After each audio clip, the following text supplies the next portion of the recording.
At the beginning of the story, we see Nahejo. She returns home, very tired. As she opens the door to her room, she sees a sight that takes her breath away. In the dim light of the room, her husband is seen getting intimate with another woman. Nahejo remains completely still for a moment. Her eyes widen, as if all the light has vanished from them in an instant. Her hands begin to tremble, her legs give way. Her heartbeat becomes so fast that she can hear it in her ears. But then, suddenly, she jerks her eyes open. She realizes it was all just a dream. Her eyes suddenly open. In an instant, the dream shatters and reality dawns. Nahejo is at her part-time job. The fatigue of break time must have weighed heavily on her eyelids when she inadvertently closed her eyes and had that strange, piercing dream. She takes a deep breath, as if reassuring herself that she's still in that same small store, not in a crumbling relationship. But my friends, here's a little secret. What she dreamed is going to come true one day, and in a way that will completely change Nahejo's life. She's completely unaware of this. She just straightens her apron and gets up to return to her shift. Just then, her boss stands before her. The same serious, yet somehow gentle expression on his face. He says, "Come in, Nahejo. I need to give you something." Nahejo, a little surprised, follows him into the office. The boss opens his desk drawer and takes out a white envelope, handing it to her. "Here's this month's advance." Nahejo's fingers tremble slightly as she touches the envelope. She asks softly, "Advance?" The boss nods. "Yes, the salary is 1.5 million won." The boss says in a slightly irritated tone, "I had to go to the bank myself because you didn't want an online transfer. But you're hard-working, and I don't want to lose you, so it's okay." There's anger and slight annoyance in his voice. He then asks, "Do you still need the money?" Nahejo says calmly, "The interest rate is too high. I can't repay the loan." The boss replies, "But your husband has started a job." Nahejo says softly, "It's just an apprenticeship. The salary is very low. Almost nothing." With that, she gets back to work. The boss stands there, watching her, perplexed. A while later, while working in the shop, Nahejo sees a happy couple. Their smiles, their ease, everything touches her. She thinks, people in love always seem happy. Be it their first love or their second, there's a glow on their faces. Perhaps youth is what gives them the courage to love again, even when their hearts are broken. Then a question slowly arises in her mind. Then Nahejo curses herself, thinking, "Is this why the love of my life is gone? Because I'm no longer young." A moment later, she composes herself and says to herself, "Look, Nahejo, you're very beautiful. This isn't just my personal opinion. It's the truth. Don't hold such things in your heart. When the right time comes, everything will be fine." Just then, her colleague comes in briskly and says a little angrily, "Look, why is everyone calling me auntie? Do I look like an aunt?" Nahejo laughs lightly and says, "I'm married, that's fine with me." But immediately, she looks at her colleague a little sternly and says, "You look so beautiful even at 33. Even if you wear the same clothes you wear here every day, you still look so fresh, so beautiful every day. So you should just keep quiet." Her colleague is a little embarrassed, a little happy to hear this. Nahejo smiles slightly, picks up her bag, and leaves for home. There's a tired look on her face. As soon as Nahejo leaves the shop, the faint smile on her face instantly vanishes. Sadness creeps into her eyes. She thinks to herself, "People say I'm beautiful. But how do they know how difficult life can be for someone? Only I know that. And why am I thinking this?" Nahejo has now reached her home. Small, quiet, but even that peace carries a heaviness. Just there, her husband Mikol appears. He's sitting in front of the TV, a look of absurd irritation etched on his face. As soon as Nahejo opens the door and comes in, Mikole wastes no time in taunting her. He says, Why do you always wear such boring clothes? Why don't you wear a little makeup like other women? Najo's voice is very low, as if she herself is afraid that her words might sound harsh. She says, "When I can't even afford the household expenses, how can I even get makeup done?" This irritates Michelle even more. Her words become even harsher, as if Najo is the reason for her failure in every little thing. Najo remains silent. But a tired thought arises in her mind. Do you even know how much makeup costs? I'm afraid to even spend 1,001. Her face is expressionless. Oh my God. Even after working so hard, she can't even spend Rs 600. Najo, heartbroken, thinks, does love really fade with time? Have I forgotten the meaning of love? Or are you the reason I feel this way? She's thinking all this about her husband. And to be honest, Najo is right. She's working so hard, and yet her husband taunts her. It's really sad. The scene changes. Najo is back at her part-time job. Her coworker asks, surprised, "You work at the butch shop on Sundays, then as a receptionist at a motel, and now here at the flower shop. Are you a machine?" Najo responds emotionlessly. "Quickly put on an apron. We have to open the shop." "Okay." She returns to work, but there's a clear sadness on her face, a silent pain she doesn't share with anyone. She thinks, "I've always worked. I've never taken a vacation in my entire life. I did once, and that was when I was very sick. I never asked my parents for help. I tried my best to save my marriage. And what did I get in return?" As these thoughts deepen, the story takes us into flashbacks where Nazo's true pain, her past. There was a time when Michelle took out a huge loan in her name without telling her. Yes, in her own name, but Najo had to suffer. She simply apologized on her knees for that mistake. Such a huge loan, and just a sorry. But Najo loved her deeply, so much so that she forgave her. And now, to pay off that same loan, she's working 3 jobs. It's enough to think, why have we started hating Michelle now? Najo is lost in these thoughts when a mysterious handsome man enters the flower shop. Upon seeing him, her colleague excitedly exclaims, "Look, Rose, here he is." Najo is a little confused. "Rose? Who is he?" His colleague explains. "He comes in every day at this time. He buys food.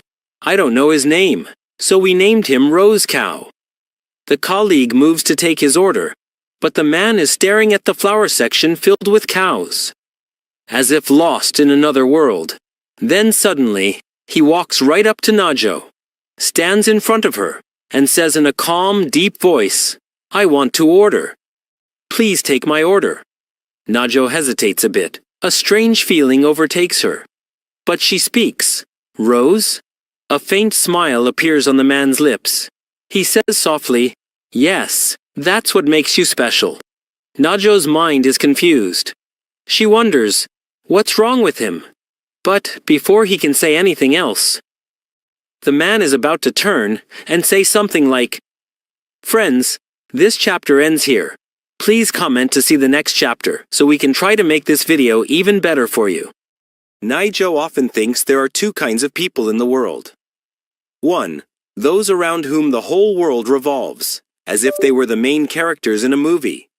And the other, those who are simply extras standing in the background, whose presence or absence doesn't make much difference to anyone's story. If she thinks about herself, she always feels she falls into the latter category. But this man sitting in front of her definitely seems to belong to the former. Perhaps that's why his impact was so profound. Even Najo herself couldn't understand. The scene changes. Her coworker happily approaches her and says with a smile, "Did you notice he only takes orders from you? I think he likes you. And look, he only comes here when you're at work." But Najo immediately cuts her off. In a calm, almost cold voice, she says, "This is the first time I've seen him." Hearing this, her coworker is stunned. "Is this the first time you've seen him today? He's been coming here for months. But your schedule is so tight that you're lost in yourself. He continues, I still wonder if he really likes you or is interested in you. But Naijo says in a slightly irritated tone, don't talk nonsense. Her coworker laughs and teases her again. He was just looking at you. Naijo says sadly, without any joke, he must be crazy to be hitting on an old woman like me. The coworker laughs and says, don't you know, dating mature women is a trend these days. And who knows, maybe he's really serious about you. Anyway, you're very beautiful. Hearing this, a slight weariness appears in Naijo's eyes. She says softly, if I'm beautiful, it means all the beautiful people in this world are dead. Her colleague pauses. After a while, he says in a soft voice, you really are beautiful. Don't people say that to you? Naizu is lost in deep thought. The only thought that keeps lingering in her mind is that the man who would truly call her beautiful would never say that. And what's the point of hearing it from someone else? The colleague then says, I think you two would look good together. Why don't you give him a try? Naizu immediately replies, I have a man. The colleague is shocked. Oh, I thought you were single. So, how is your boyfriend? He loves you, doesn't he? He really loves you, doesn't he? The scene slowly shifts. We now see Naizu's house. When Neho arrives home, just then, the door slams open. Neho's husband, Michel, comes in angrily. Irritation is clearly visible on his face. Without looking at her, he says, put some hot water on me. I need to take a bath. As he says this, he throws his dirty clothes all over the room. Neho silently bows her head and begins picking them up. There's a look of tiredness on her face and a long silence in her heart. Michel returns from the shower. He sees Neho sleeping. He stares at her for a while, then comes over and attempts to get closer to her. But as he touches her, a sudden thought comes to his mind. She doesn't even work out. Yet, how does her figure remain so perfect? Why does she feel so soft? I can't remember anything else. But why isn't she reacting? He asks softly, are you sleeping?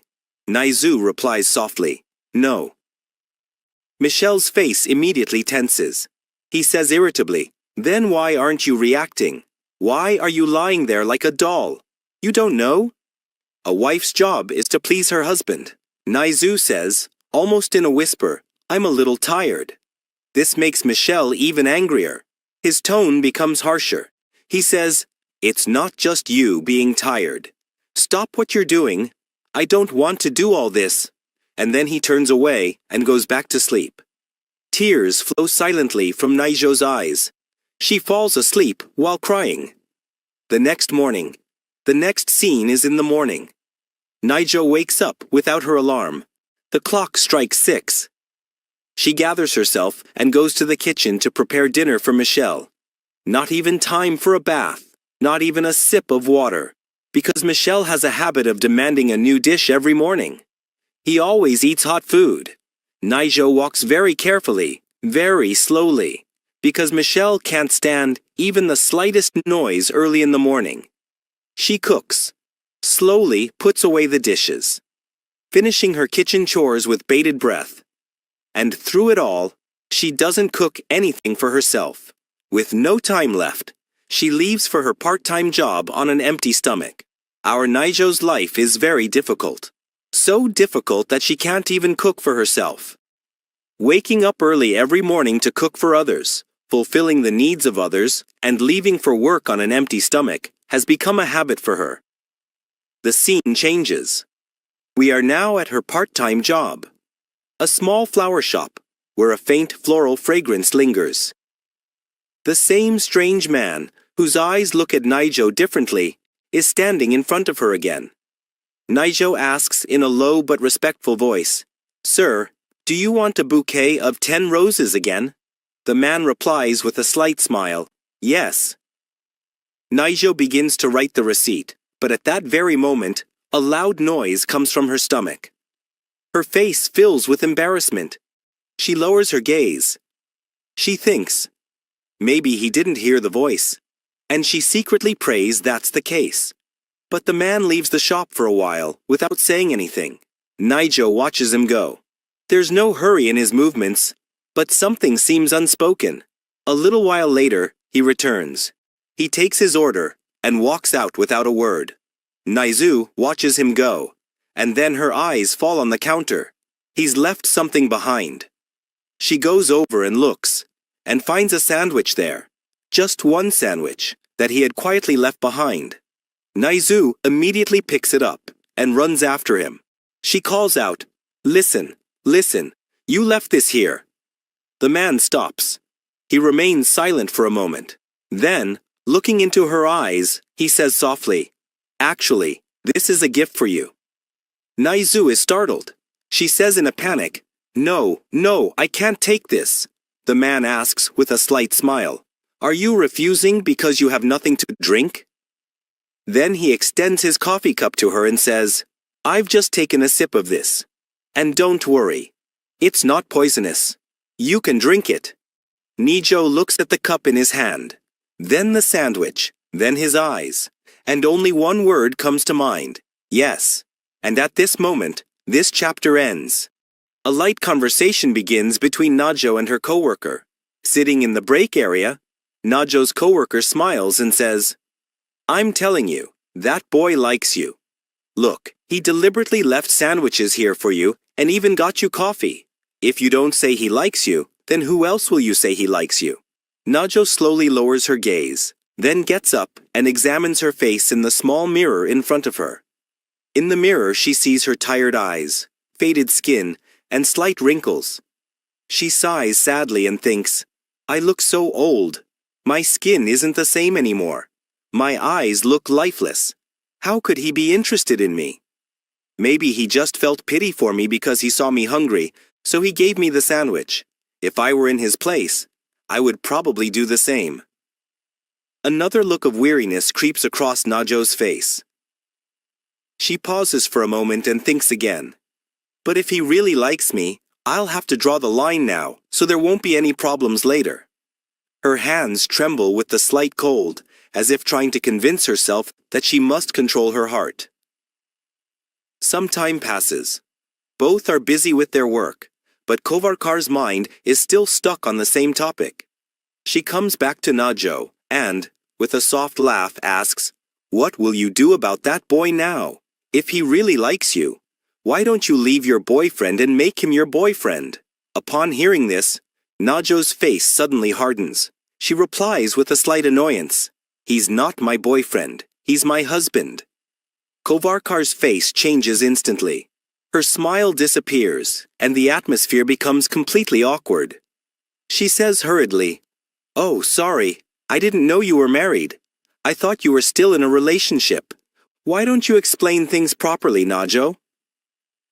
As soon as she finishes speaking, the scene suddenly goes into a flashback. Flashback. Mikol and Naheijo. Mikol stands in the yellow glow of the house lights, filled with anger.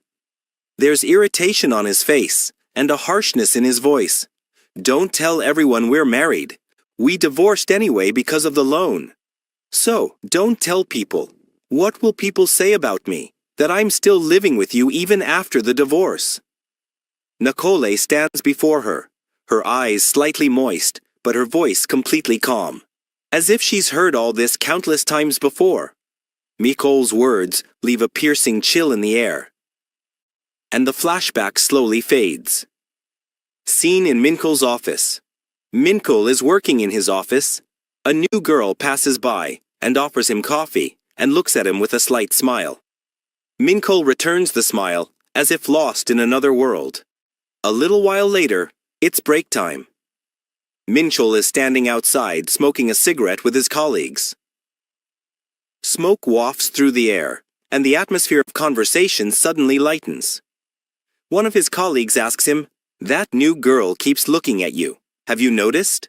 And yes, you're 33 now, right? You should get married. You're still single, aren't you?" With a deep, almost dark smile, Minchol says without hesitation, "Yes, I am single." The colleague immediately says, "So, why don't you try it on her?" Taking a puff of his cigarette, Michol confidently says, Yes, why not? The scene cuts here. Scene changes evening. Nicole is sitting on the couch watching TV in the evening. The room is dimly lit, and the atmosphere feels strangely distant. Najo gently sits down beside him and asks in a soft voice, "How's your work going?" Nicole, without taking his eyes off the TV, speaks with attitude. "Now you're thinking about me. By the way, my work is going badly. There's a lot of pressure, so don't ask about that."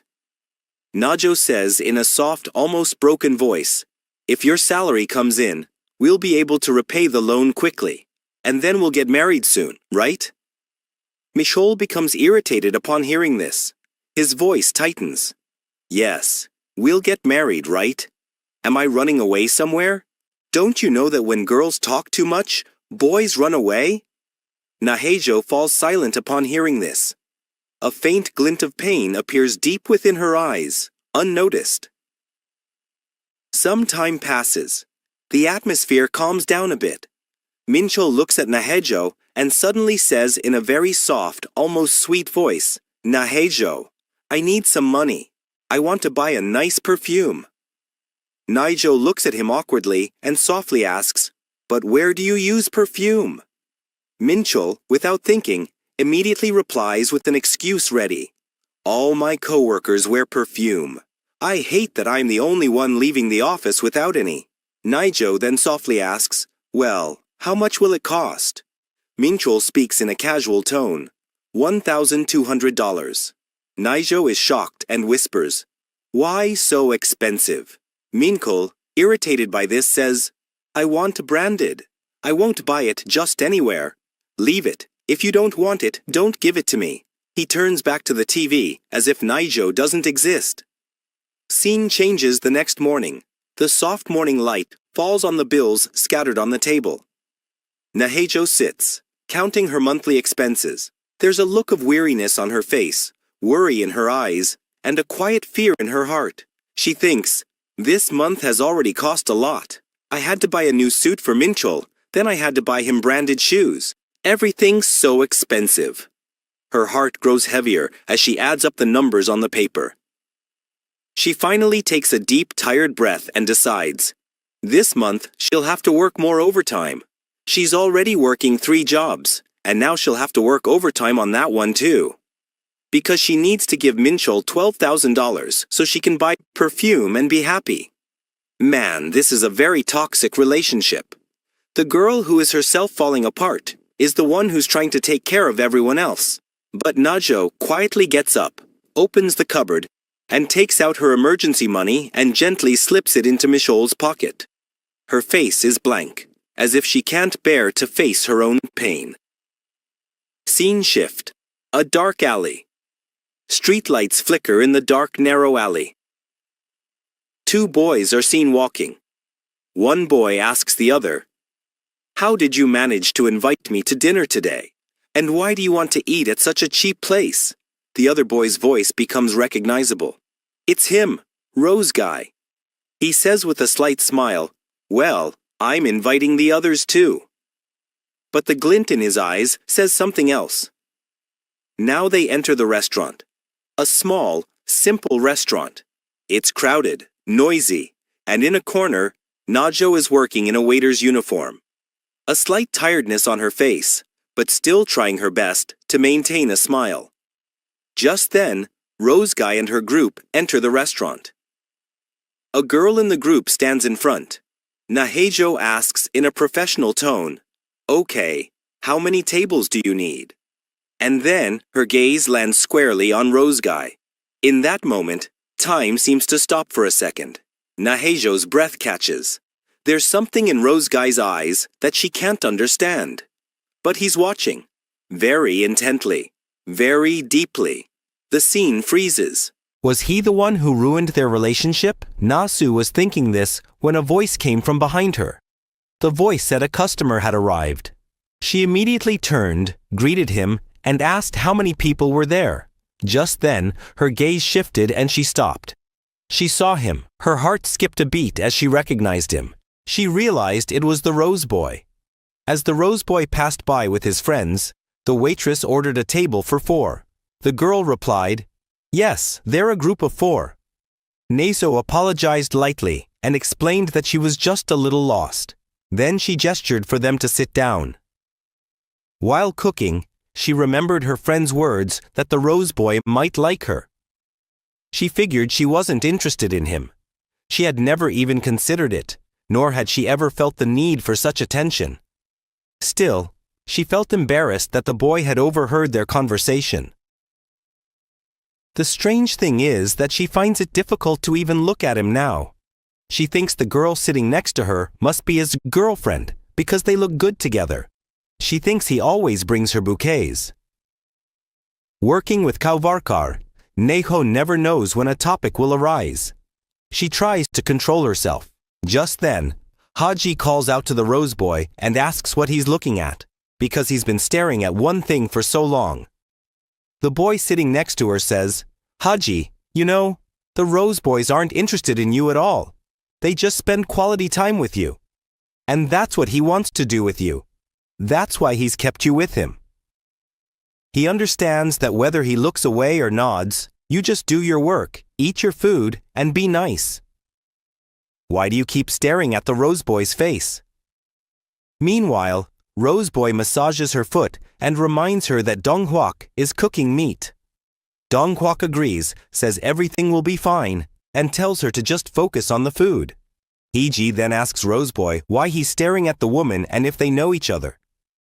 Rose Boy admits with a slight smile that he does. This surprises Hiji. She was a little suspicious, but wasn't sure if he really knew her. The scene changes and Neju arrives home. She's doing housework when she sees Mikul's torn t-shirt. She thinks he'll be angry, and she just bought it a while ago. Throwing it away feels wrong to her, so she decides to sew it. Mikul, lying down, asks what Neju is doing instead of resting. Neju explains that she's sewing. Mikul eagerly takes the cloth and says it's useless. He then asks if she's really asking him to buy clothes right now. If so, she should forget it. Naju asks why she should throw it away. It's still wearable, but Mikul says that men don't like such bad behavior. He doesn't like torn underwear, and loose clothes make him feel even worse. He says it all makes him feel like an old man. Najo thinks and admits that every little thing reminds him of her. She can't understand what it was about their conversation that day that shook her so deeply. She knows the whole thing was a misunderstanding, yet the embarrassing and humiliating memories keep coming back to her. She tries to forget them, but they keep coming back. Najo asks Mikul to return the clothes. Mikul sighs and says that no matter what he says, Nahu always looks sad. He pulls her aside and says that she has no charm, no mood, and no understanding of being a woman. Yet, despite all this, he still wants to be with her. He says that Nahu is the only one for him. Nahu remains silent and nods slightly. The cold winter wind beats against the walls of their semi-basement apartment, stinging her skin. Tucked away in a cramped and dilapidated house, their life is bland and full of misfortune. Najo doesn't like it, but she endures it for him. The next day, Najo is packing food. The weather report indicates rain is expected in the afternoon and could continue until late at night. Nahu thinks it might rain until evening, so she decides to take an umbrella. She looks to see which umbrellas are in good condition. One is broken and one is intact. She thinks the worn-out umbrella might still work, and she should give the good one to Michelle. The scene changes to the office. Michelle calls Ari and asks where she's going. She says she's going to get coffee. As she passes by, Michelle asks if the instant coffee is finished. Ari asks where the new pack is. Michelle says he saw it somewhere around here. As Ari tries to pick her up, she suddenly screams and jumps on Michelle. Shocked, Michelle asks what's wrong. Ari nervously replies that there are insects. Michelle breathes a sigh of relief and, with a slight smile, says she thought she had done something wrong. He asks if she's really that scared of insects. Ari explains that she's not just scared, but terrified. Ari moves closer to her, and Michelle finds it strangely endearing, He says he'll catch the insect. He asks where it is. But when he looks around, he finds nothing. Ari still insists that he was really scared. Mikul thinks Najo has never been afraid of insects, so a girl like Ari is refreshing. She feels like coming to work now has some meaning. The scene shifts to the shop. Najo's friend says someone is late today. Nahu asks who. Her friend tells her that he's Roseboy. She adds that at least his handsome face provides some relief in this demanding part-time job. Seeing her, Nahisu's friend announces her arrival. Nahu quickly goes behind to handle the flowers. Her friend asks why she's leaving so suddenly. As soon as Roseboy comes in, he sees Nahu leaving and heads towards the counter. Nahu's friend asks if she wants any specific flowers. Roseboy calmly says that he wants the same bouquet of roses. Nahu wonders how she made that decision without even looking around. As the morning rain begins to fall heavily, Nahu thinks it's a good thing she didn't encounter him today. But she knows she can't always avoid him. She thinks about the forecast of heavy rain and sees that it is indeed pouring heavily. She hopes Michelle will remember her umbrella. As she opens it, it creaks and breaks. She remembers that it seemed fine in the morning, but is now completely broken. The convenience store isn't far away, but not close enough to run out into the rain, and it will last until nightfall. She can't stay here long. Poverty secretly identifies people. If only she had a cheap umbrella, this problem wouldn't have happened. She wonders what to do now. She knows that if she calls Michelle, he will be upset, especially since he's already tired of settling into his new job. She decides to wait a little longer. Then suddenly, an umbrella appears over her. It's Roseboy. He asks where she's going. Nijo says she'll be fine and tells her that his house is a little far away, so she should go. But Roseboy stops her and says it's going to rain until morning, so why not share an umbrella? There is no point in waiting for the rain to stop, as it will continue to rain till morning. So it would be better if we share the umbrella and I drop you home. Don't worry, I'm fine. My house is just a short distance away. Please go ahead. Understand what I'm saying. It's not a good idea to go out in this heavy rain without an umbrella. You should take an umbrella with me. She thinks. It feels like the sky is mocking my mistake. This whole situation has made it almost impossible for me to escape this man. As if even God wants me to seek his help. Nejo reluctantly begins to walk with her, and then thanks her. On the way home, contrary to Naiso's expectations, the man did not say a word, although she had hoped he would want to talk. As she walked, Naiso realized that the speed Roseboy was walking was too slow for her height. She thought of her husband, Nicole, who was also tall, but always outpaced her. For the first time, Naiso felt truly blessed to have someone taking care of her and walking with her. Nejo asked Roseboy softly, "Your girlfriend won't like this. And what if she finds out you shared an umbrella with a stranger?" Roseboy asked, "Who told you she's my girlfriend?" Nice asked, "Isn't she your girlfriend, the one I saw you with at the restaurant?" Roseboy replied, "No, she's not my girlfriend." Roseboy tells her that she's just my friend, and Nijo falls silent. Then Roseboy says again, "Believe me, she really is just my friend." But then Roseboy noticed a speeding car coming towards him. To prevent Nizo from being splashed with water, Roseboy grabbed Nizo, pulled him aside, and covered him with himself. But doing so had suddenly brought Nizo and the Roseboy very close. The Roseboy apologized, breathing lightly, in a voice almost like a whisper. "Sorry, the car was coming too fast. I was really worried you might get hurt, so I pulled you to my side." Nizo was completely stunned for a moment. Her heart raced. Her heart raced, as if she could suddenly hear her own heartbeat.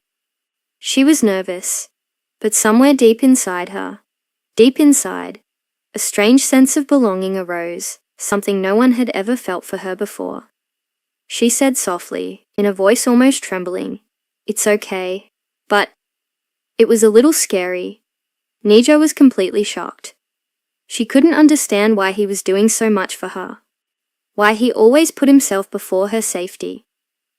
She looked down and saw her coat was completely soaked through, while barely a few drops had fallen on Kudaka's clothes. It was then that she realized he had turned his entire body toward her to shield her from the rain. A strange warmth arose in Nijo's heart, one she had never felt for herself before. Nezo thought to herself, I have to ask him clearly. Is he interested in me? If that's really the case, then I have to draw the line right now. I can't get myself into another mess. There was fear in her heart, and also a strange hope, which she couldn't quite name. Then she gathered courage. Her voice was slow, soft, and a little shaky, as if she herself was afraid of the answer. You. She paused, her eyes searching the Rose Boy's face. Why are you so kind to me? The Rose Boy looked her straight in the eyes and said, And I really want to get to know you. Nijo immediately lowered his gaze. No, she said softly. There's no need for that. The Rose Boy paused, slightly furrowing his brow. What do you mean? You're young, and popular with women, he said, his voice quivering slightly. Then, why is a guy your age trying to date an older woman like me? The Rose Boy said without hesitation, If I'm young and popular with women, then why can't I be with an older woman? But Nijo held his heart and arms. She said softly but firmly, No. You can't. Nezo gently raised his hand to stop her. I'm home, she said softly. Then after a brief hesitation he added, And thank you for driving me this far. The Rose Boy looked into her eyes, as if trying to read every emotion hidden behind her words. Then he asked, Do you really want to remain strangers? Nezo remained completely silent for a few seconds. Her breathing had slowed, and hesitation was clearly visible on her face. But in the end, she said the same thing. We will remain strangers. There was no breakdown, no anger on the Rose Boy's face, just a calm, cold acceptance. Okay, he said simply, and then left without looking back. The sound of his footsteps slowly faded away, and Nezo stood there, completely stunned. She thought he would try to stop her, put in a little pressure, or at least ask why she said that. But the man pulled his heart back together and walked away, much more easily than Nezo had expected. His final reply, strangely conciliatory, without argument, without question, shook Nezo to the core. She couldn't understand whether she should feel relief, or something, the pain of loss. And then she slowly walked towards her house. But with her steps, the same question kept revolving in her mind. Why is he so interested in me? Maybe it's because he's young. And sometimes young people just chase after curiosity. Nezo said to himself, maybe it's the same thing. Just a curiosity. She reached her door, took out her key, and as she opened, their eyes were fixed on something lying right below. An umbrella. At that moment, she immediately realized Mikula had forgotten to take an umbrella. In such heavy rain. He must have gotten wet himself. Nezo closed her eyes for a moment. A strange silence spread within her. She knew very well when it comes to men, often they don't try hard enough, but instead become dependent on women. And if a man's wife is understanding and keen, she becomes the heart of the family, and it is the man's duty to earn, support, and sacrifice to maintain the home. Brother. The truth is, such a handsome, genuine-looking Rose Boy appeared before her, cared for her so much, got himself drenched in the rain, but Neisho's heart didn't even go for him. She doesn't even think about him. No romance, no hope, no fantasy. Instead, as she slowly pays off her debt, she thinks something completely different. Maybe, when this is all over, I can think about remarrying my husband. The thought itself was sad, because the man she calls her husband, Mikkel, doesn't care about her at all. Mikkel doesn't hold a place for her. He pretends to the world that he's not married, as if Neho isn't a part of his life, as if being his wife is a burden, a shame. And then Nezo picked up the umbrella. As her fingers touched the umbrella's handle, a sense of unease rose within her. What if he got drenched in the rain? Thinking of this, she set out, walking slowly towards his company. The night breeze brushed her face, and each step seemed to carry an unspoken worry. She walked a long distance. Several stops. After a while, she took out her phone and called him. The ringtone rang 2 or 3 times. And then suddenly, the call was disconnected. Nezo stood there, her hands slowly dropping. A slight sadness crept into her eyes. It seems our paths have parted here, she said to herself. She thinks he didn't even see the message I sent. Maybe his phone battery died, but at the same time, I shouldn't have come here for someone like that without confirming it. Maybe I was overthinking it. But then, Neiko's steps suddenly stop. Her gaze involuntarily flickers forward, and what she sees is Mikol. He was coming toward her, but not alone. He had a girl with him. The two, under the same umbrella, walking very close together. So close as if they were shielding each other not from the rain, but from the world. The girl standing next to Nicole, Ari, saw Nezo staring at her, and, raising a slight eyebrow, said, "Hey, what's wrong with that girl? Why is she looking at us like that?" There was less surprise in her voice, and more a hint of slight irritation. But Nicole, as if nothing had happened, said casually, "Why did you come to pick me up in such heavy rain?" Then she looked at Ari and said, "They're just my family, a close friend, almost like a relative." Nezo froze at the word family. For her, it was like rubbing salt on an old wound. As Nicole said this, she moved closer to Nezo, and stood under the same umbrella she had come to give him. The rain was now falling like a curtain around them. Ari couldn't understand anything. Her eyes were filled with both confusion and disagreement. Nicole said casually, "So, Ari, I'm leaving now. See you tomorrow. Bye." Then Michelle slowly turned to her and asked, "Why did you come all this way? To pick me up? And that too, without telling me. This is completely against your nature. When did you start being so caring?" Nasu remained silent. Her silence reflected fear, confusion, and the scene where she had seen Michelle share an umbrella with another girl. When she didn't answer, Michelle said a little more sternly, "Nasu, will you tell me what's going on? And why are you standing here, not moving?" Nasu's inner turmoil could no longer be hidden. She asked in a low voice, That girl, who was she?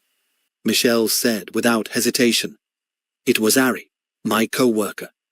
But, as soon as she saw the expression on Nasu's face, insecurity, doubt, and a hint of fear, she took a deep breath and asked, "Do you really think that everything is based solely on attraction between a boy and a girl?"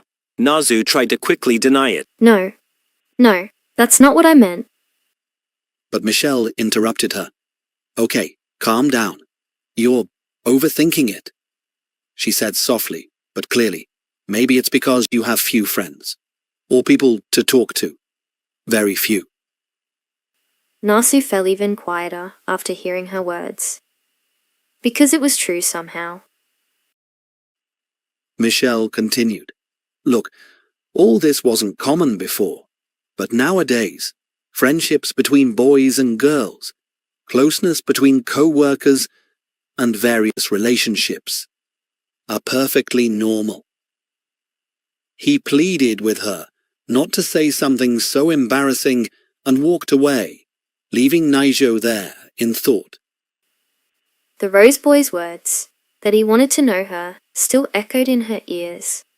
It was as if someone slow breathing under an umbrella, a faint whisper that touched the softest part of the heart. Naijo took a few steps forward, then stopped. The umbrella still held her fingers in its cold grip, but warmth had filled her heart.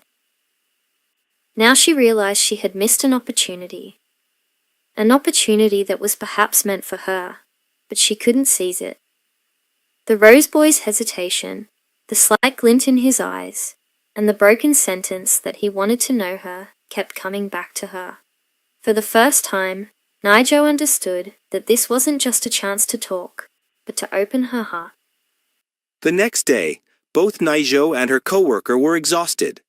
The co-worker complained that it wasn't even peak season, yet so many group orders were coming in. She whispered that customers should pay extra for such demands. Naijo looked at her and calmly told her to rest. She would handle all the orders herself. Relief momentarily appeared in the worker's eyes. Grateful, Naijo secretly wished that the day would be quiet and that no new customers would come, except for Rose's. Seeing Rose's face always filled her with an unknown sense of courage. Just then, the door opened, and both were startled when Roseboy entered. She gave the co-worker just a brief glance. It seemed almost crazy to the co-worker That Roseboy had actually come, and that he looked as handsome today as he had last seen her.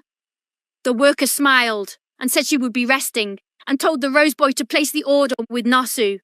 Instead of ordering, he quietly passed by Nasu, completely ignoring her. Friends, this is where today's chapter ends. The story is about to take an even more interesting turn, and to find out what happens next, subscribe to the channel and press the bell icon. If you enjoyed this video, please like it so we can work harder and harder to bring you new episodes.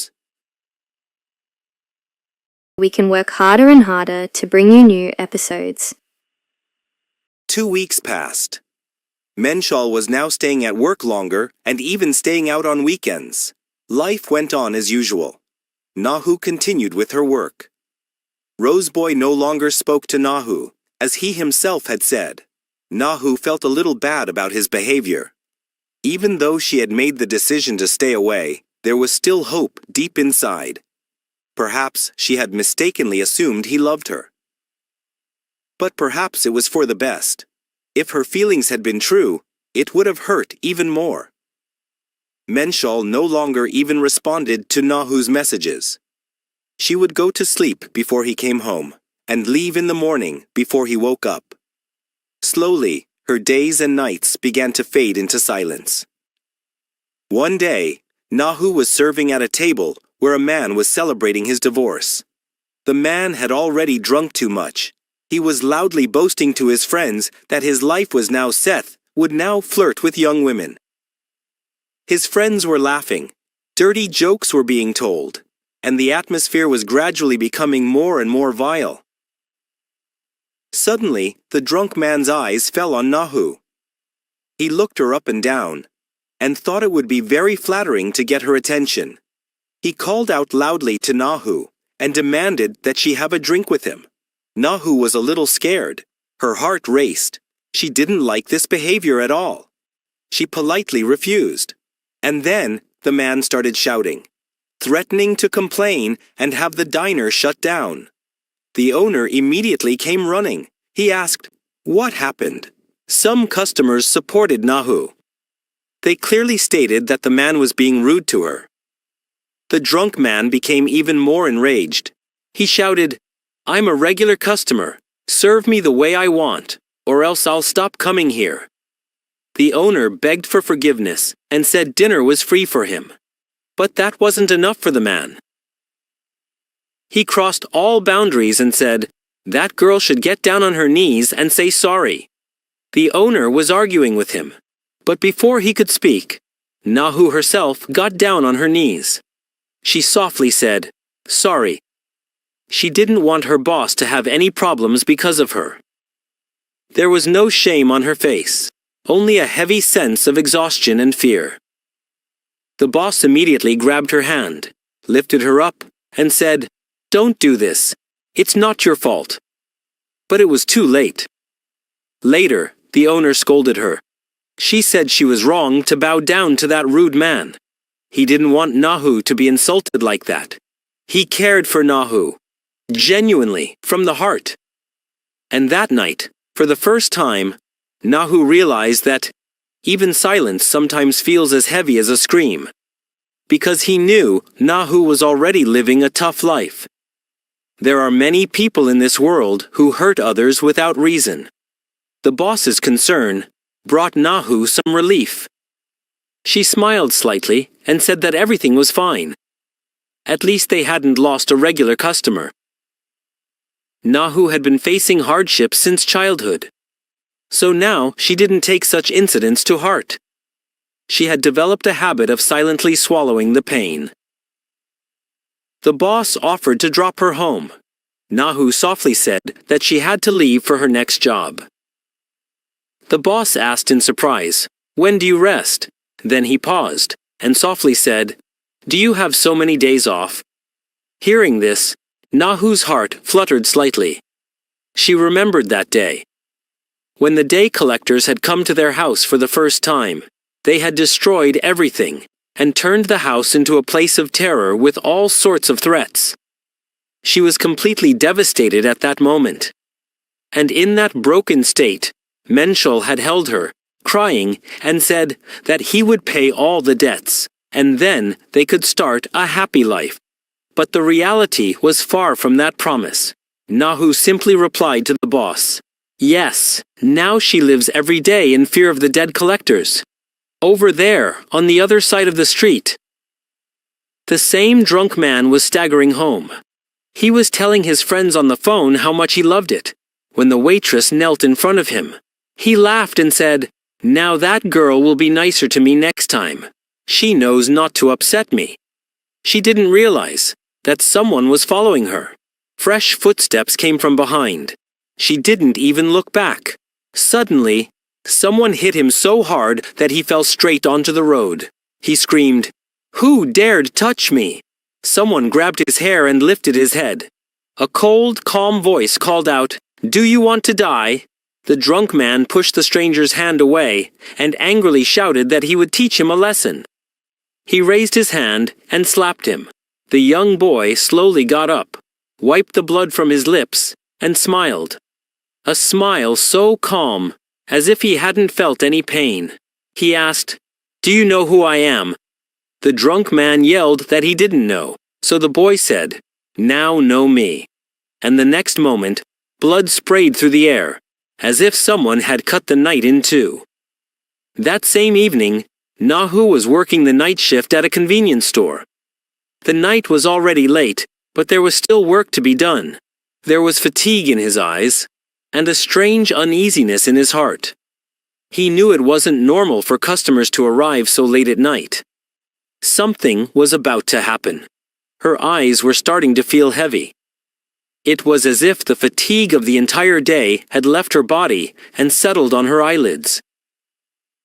She took a small dose, leaning on the store counter. Suddenly, a small sound was heard so faint, as if someone had just touched the air. Nahu's eyes shot open. She slowly regained her breath and was about to say hello when her eyes fell on the man standing in front of her, and she paused for a moment. It was the same boy from the flower shop, the same handsome guy, whose smile always seemed like a strange sunshine. Nahu's first thought was, is this just a coincidence? Or is there some strange thread that always brings him to the exact place where I am? Suddenly, a soft voice startled her. "Hello." She was about to say something when she recognized him. It was the same boy, the handsome guy from the flower shop. Nahu thought, is this really a coincidence? First the flower shop, then the diner, and now here too. It felt a little strange, but she figured she'd have to serve him. The boy was just standing with a pack of bandages on the counter. His face was covered in wounds. A slight worry rose in Nahu's heart. The boy wasn't saying anything, just looking at her. His eyes were empty, but there was something deep in them. Nahu looked at his wounds and wondered, who could be the monster who did this? She felt bad, but she didn't know if she had the right to ask. Last time, they had decided to remain strangers. Yet, she couldn't ignore him. He said softly, just applying a bandage will ruin the wound. Boomtahia was slightly surprised that she was talking to him. Nahu thought this might be interference, but then the boy smiled. He was pleased that Nahu was concerned. Suddenly, he leaned over the counter and came closer to her. There was mischief in his eyes. He said softly, "So, what should I do? Teach me." Nahu was slightly embarrassed by his tone and his approach, but she composed herself and spoke in an informal tone, because she was older than him. "Come on, I'll help." Bam liked that she was speaking informally. "Let's go outside. I'll treat your wound there." The boy followed her like an obedient puppy. Nahu took out a healing ointment. The boy said, "I don't know how to use it." Nahu said with slight irritation, "I'll do it. Bear with it if it hurts." She began to clean his wounds. The boy shivered slightly. Nahu thought he might be in pain, but he said, "It feels a little ticklish." He was clearly enjoying the feeling of her touch. Nahu asked, "How old are you?" He said, "I'm an adult." Nahu said, "You're grown up, yet you still fight in the streets." Boomtahia said softly, "It's not my fault. Life is like this. There's less happiness. There are problems at home too." His words touched Nahu's heart. She remembered their past, the same loneliness, the same fatigue. She felt they were alike. She looked into his eyes. There was sadness, a hidden pain.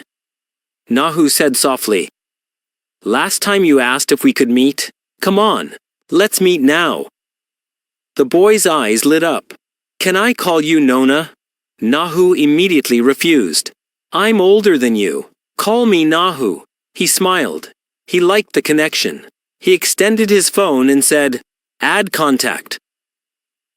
Everything went smoothly and well that evening. At Michelle's office, the company party continued late that night. Colleagues were all drinking. Marshall had drunk so much that she had no idea how much she had.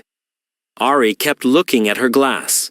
She couldn't tell what she was drinking, but she felt it was wrong to ignore her boss's instructions. Secretly, Marshall replaced her glass with water. Ari looked at her in surprise. He hadn't expected it, but this small gesture touched him.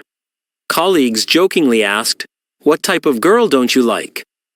Marshall laughed and said, "I don't like those old ladies, who always look tired and listless. I like young girls, who take care of themselves, wear nice lingerie." He immediately remembered Nahu. Her dull look, her tired eyes. He thought to himself, perhaps that's the type that irritates him the most. Colleagues laughed. "It seems you're just hanging out with someone like that." Marshall laughed lightly and said, "I only like beautiful young girls." Hearing this, his own mood suddenly became heavy. Ari listened to their conversation and for a moment realized she was exactly the type Machal liked. A slight tinge of hope rose in her heart.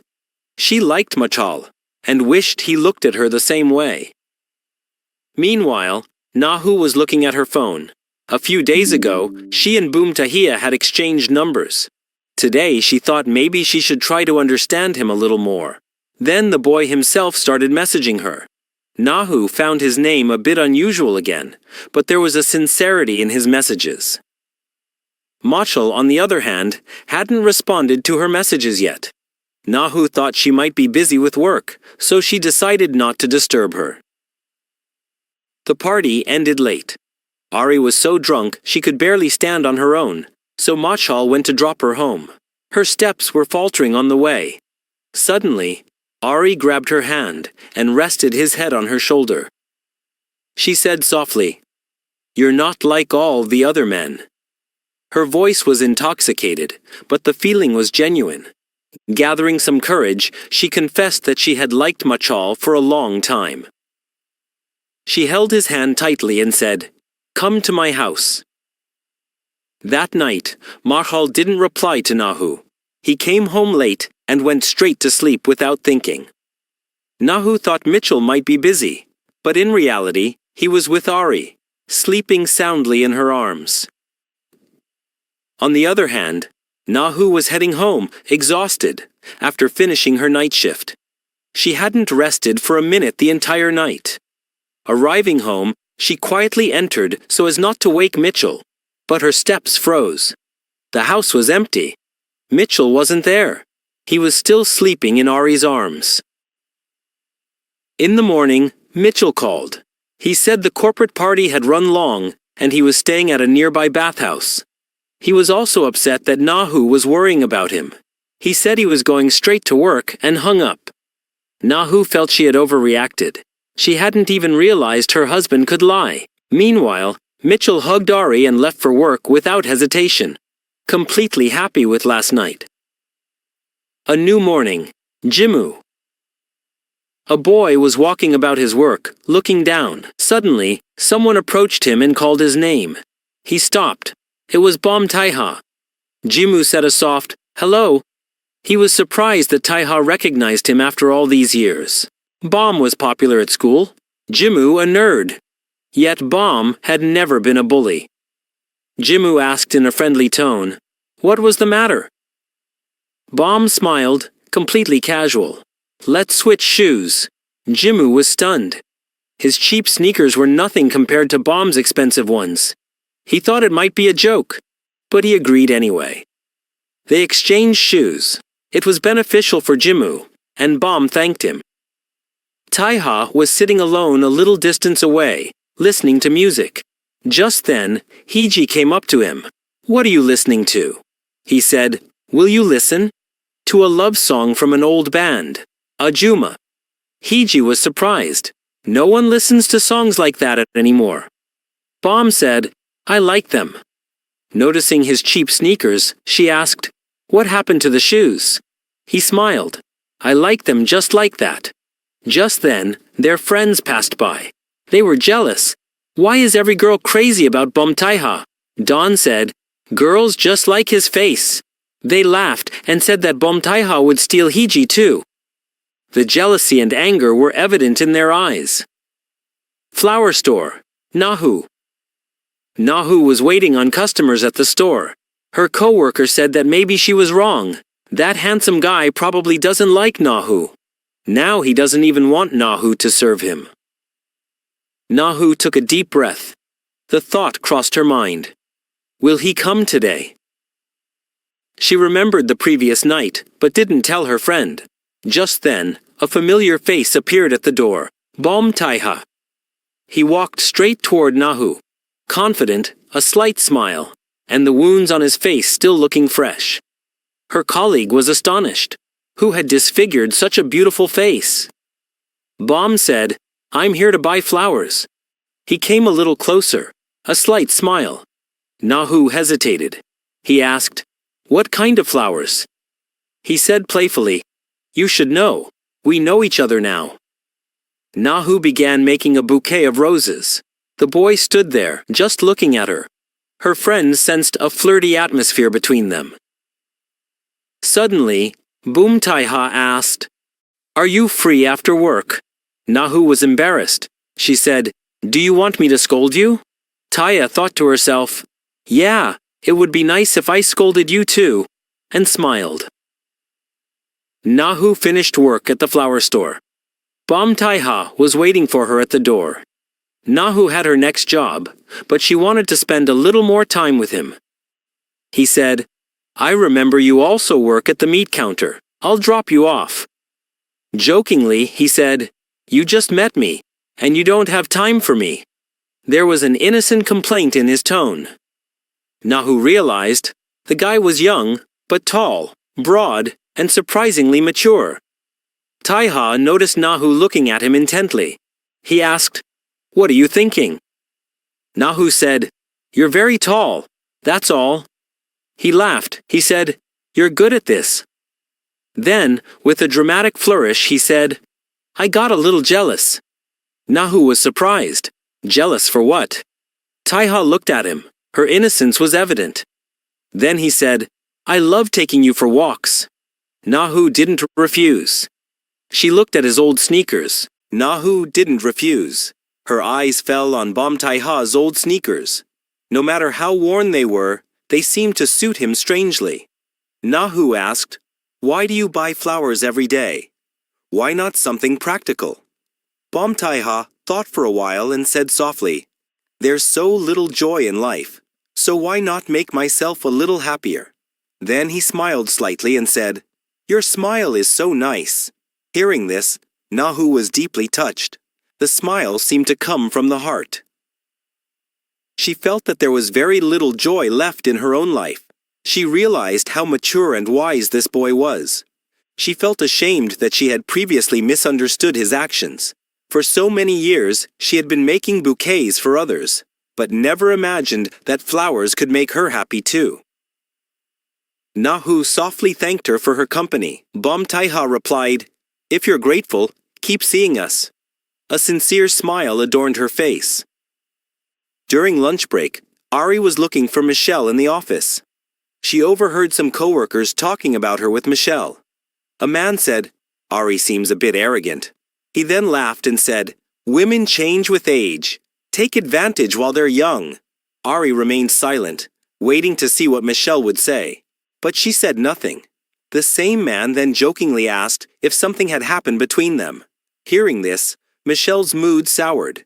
She said coldly, "You've been at the company for so many years, but you never got a high position. Stop talking and work." He went straight to her and said, "Stop this unnecessary laughing. You look like an idiot." With that, he walked toward the stairs, irritated by his coworker's remarks. At that moment, Ari came over and hugged him. She had overheard the entire conversation and was afraid that Michelle was playing with her feelings. But now she realized he was a good person. She feared he would forget her after that night, but that fear was misplaced. Ari was overjoyed. She thought she could never leave Michelle. Ari had carefully prepared dinner for Michelle at home, but that evening he was having dinner with his mistress. He had no intention of returning home. Nasu was working the night shift at the hotel. She was receiving intrusive messages from Bomde. He would pay her attention, care for her, wish her good day. Nasu found his conversations very pleasant. She thought this guy was so young, that's why he paid so much attention. But she loved the attention. Suddenly, a very drunk man staggered into the lobby. He demanded to call a girl. Nahu politely asked for his card. He handed him his driver's license and began to behave rudely. Nahu wasn't sure how to handle it. Just then, another man entered the lobby. He asked if any rooms were available. Then he offered his card and said he was booking all available rooms for the day.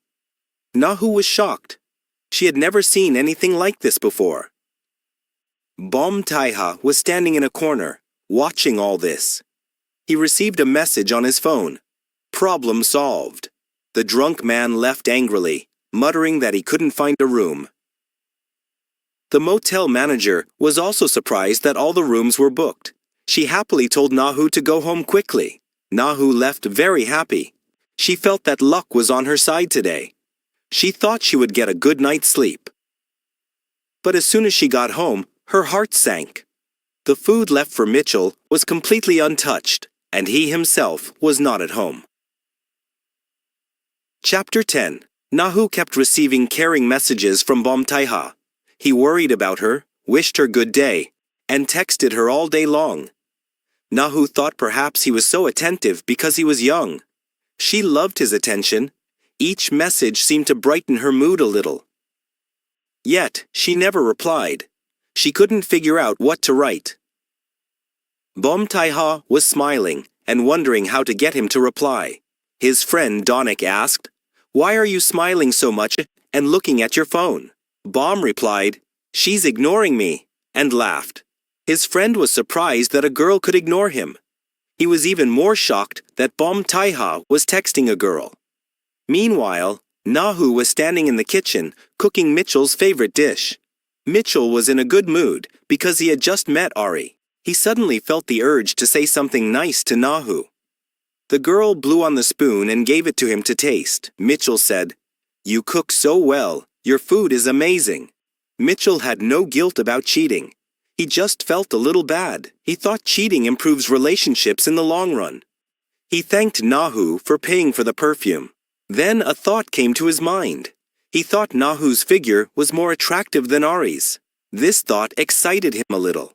He gently bit her ear and softly said, "It's been a while since we spent time together."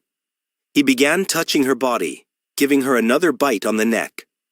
The girl said softly, "Please leave me. I'm getting late for work." Michelle let go. Nahu wondered if he was offended. Michelle said, "No, it's fine." He hadn't expected anything else from her. He lay down on the bed and began texting Ari. They had a relaxed conversation. Ari suggested they choose a perfume together.